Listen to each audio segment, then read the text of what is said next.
Hello everyone, welcome to the video, and today we're going to be talking about the best bunny build in the game, as well as a bunny guide, because I feel like not a lot of people are playing bunny to her full potential. So if you guys find this video helpful or enjoy it in any way, make sure to drop that like as well as a sub to the channel. About 99% of you guys are not subbed, which is a really disgusting number, and I'm trying to change that. So let's get right into the video, and the first thing we're going to be talking about is the guide section. We're going to be talking about how to play bunny. So I also threw on a Devourer kill, everyone's favorite boss to see die, and it was an 11-second kill. I can probably get that down to 10 or 9 seconds.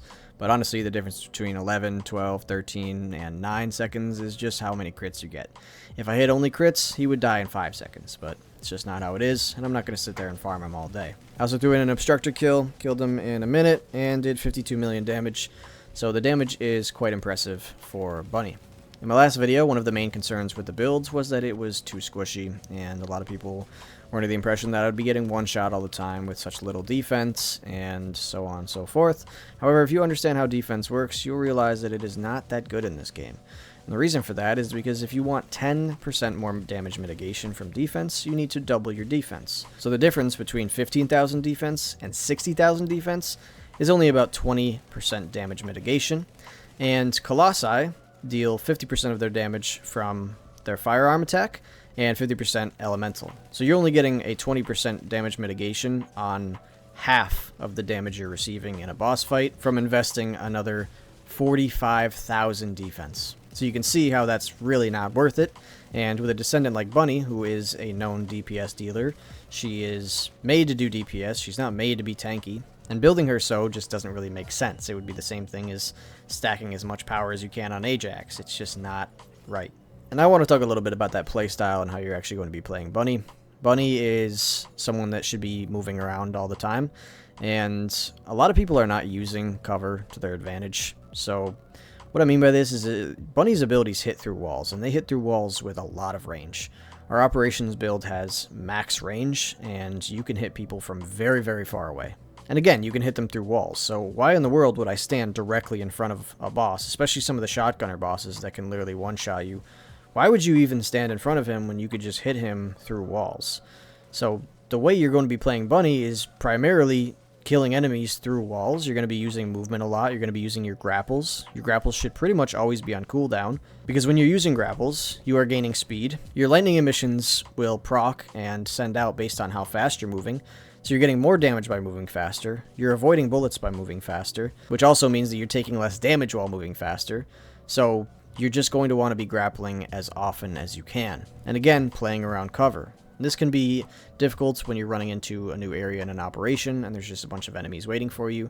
If you run directly at them, you're going to face tank every bullet and probably die. But if you just walk a little bit to the left or right, you're probably going to avoid every bullet, and then you're going to kill them instantly. That's another reason why we don't need defense, is because every enemy just kind of drops dead instantly.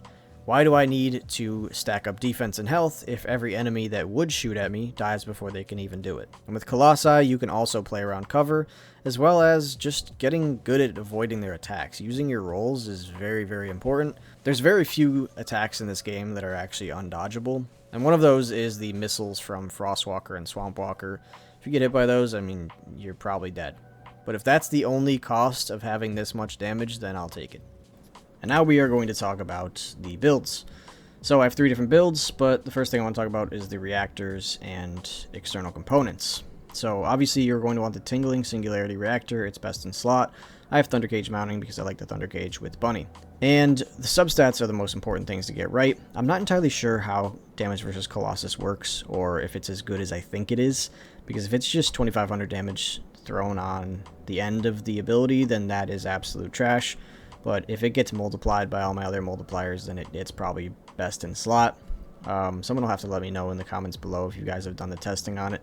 I probably should have, but I really just wanted to get this video out because I had to change it a bunch of times and remake it. So the best in slot substats are probably going to be, if, like I said, Colossus works the way it does, then it will be damage versus Colossus, critical hit damage, and then electric skill power boost ratio. Electric is probably better than the singular one. From what I've found, it does more damage overall.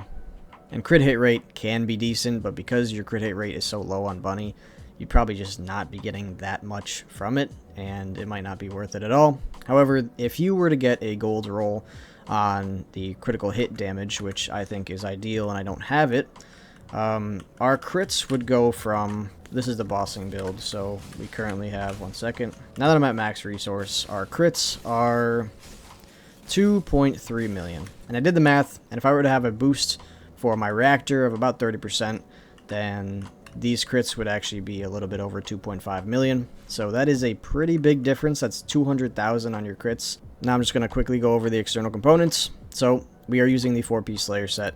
Ideally, you would want max HP on your substat for the auxiliary power. I don't have a very good one. And then MP recovery out of combat. It's very, very good for your sustain. You just have to not get hit for a couple seconds and your MP regenerates like crazy.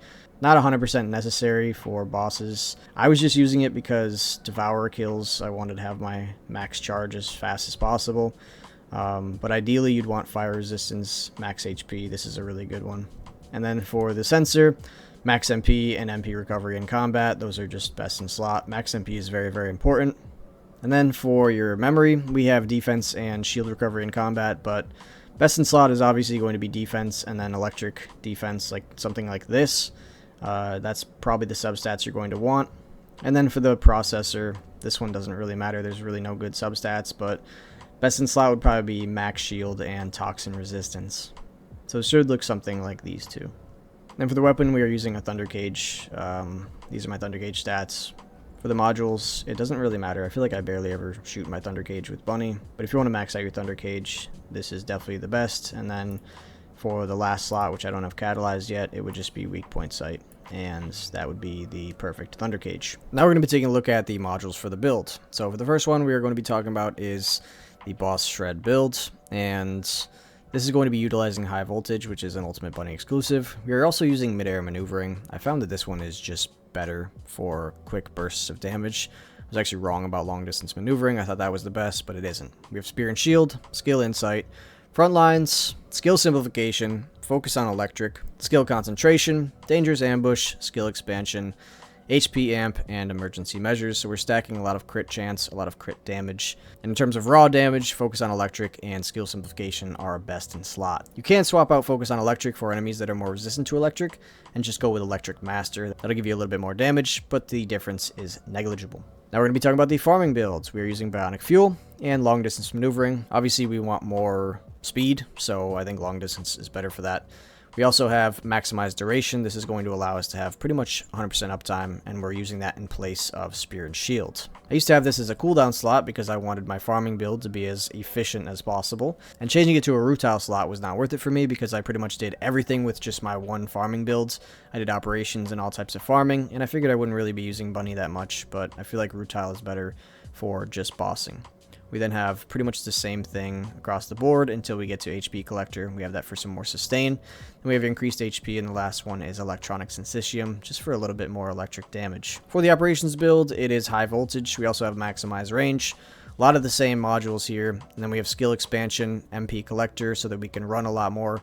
Emergency Measures, increased HP, so it's pretty much the same build. The only difference is being MP Collector and Maximize Range. The reason we want more range is because we want to be hitting enemies through walls. We don't ever want to be getting hit because this build is the squishiest out of all of them, but if it has so much range, and a lot of operations are like narrow corridors and whatnot, so you're just killing enemies before they ever even have a chance to shoot you. And you could also afford to be a lot more squishy on this build because we're not using Bionic Fuel, so our HP is pretty much never low. That's pretty much it for today's video, however. Again, if you guys enjoyed this video, make sure to drop that like. I will be making an updated Valby build for Ultimate Valby, as well as a Glay builds. I've been working on these 3 Descendants for quite a while, just trying to get the best possible build I can. But Valby is up next, and then most likely Glay. But that's pretty much it for me, so thank you guys so much for watching, and I'll see you next time.